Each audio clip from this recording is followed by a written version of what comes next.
Hello বন্ধুরা, welcome back to our channel. চলে এলাম আরও একটি নতুন ভিডিও নিয়ে। প্রায় অনেক দিন ধরে কিন্তু তোমাদের সাথে আমি এই ভিডিওটা শেয়ার করতে চাইছিলাম, কিন্তু কিছু কারণবশত কিন্তু শেয়ার করা হচ্ছিল না। তো আজকে আমাদের বাড়িতে রাস পূর্ণিমা উপলক্ষে কিন্তু এই কীর্তনটা দেওয়া হচ্ছে। প্রায় 3 বছর ধরে কিন্তু এই অনুষ্ঠানটা হচ্ছে। এবার থেকে কিন্তু 4 বছর হচ্ছে। রাস পূর্ণিমা অনেক দিন চলে গিয়েছে, কিন্তু এই যে বললাম কিছু কারণের জন্য ভিডিওটা কিন্তু তোমাদের সাথে শেয়ার করতে পারছিলাম না। তো পুরো দমে সবাই কাজে লেগে গিয়েছে। এখানে কিন্তু রান্না বান্না হচ্ছে, আর ওইদিকেও কিন্তু সবার জন্য ভোগ রান্না করা হচ্ছিল। তো কি রান্না করা হয়েছিল সেটা তোমাদেরকে বলিনি।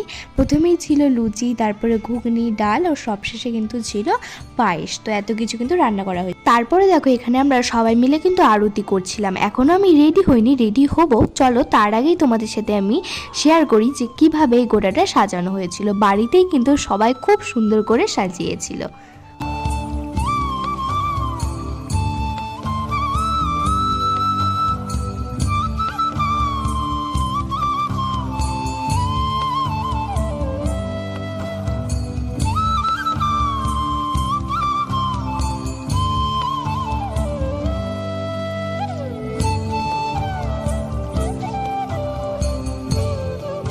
তারপরে দেখো এখানে পাঠ কীর্তন শুরু করার আগেই কিন্তু গোপুসোনার কাছে পুজো করে নিচ্ছিল, আর কত সুন্দর করে আমি আমার গোপুসোনাটাকে সাজিয়ে দিয়েছি।